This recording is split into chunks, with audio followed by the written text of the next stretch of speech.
આજરોજ મોહરમ તહેવાર અનુસંધાને જાલોદ પોસ્ટે વિસ્તારમાં મુસ્લિમ સમાજ દ્વારા કુલ 6 જેટલા તાજિયાઓ નીકળનાર છે.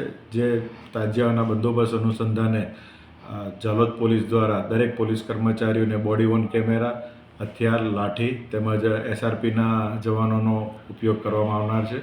તેમજ ડ્રોન કેમેરાની પણ આ બંદોબસ્તમાં મદદ લેવામાં આવનાર છે અને આ જુલુસ શાંતિપૂર્ણ માહોલમાં પસાર થાય એ બાબતે પોલીસ વિભાગ તરફથી પૂરતી તકેદારી રાખવામાં આવી રહી છે. સર, આમાં કેટલા જવાનો, કેટલો બંદોબસ્તની આયોજન કરવામાં આવ્યું છે? આમાં જાલોદ ખાતે જે તહેવાર ઉજવનાર છે એમાં એક DYSP, 2 PI કક્ષાના અધિકારીઓ, 3 સબ ઇન્સ્પેક્ટર કક્ષાના અધિકારીઓ, 50 જેટલી હોમગાર્ડ કર્મચારીઓ, 30 જેટલા TRBના કર્મચારીઓ, પોલીસ કર્મચારીઓ, કુલ 91 જેટલા પોલીસ કર્મચારીઓનો આ બંદોબસ્તમાં ઉપયોગ થનાર છે.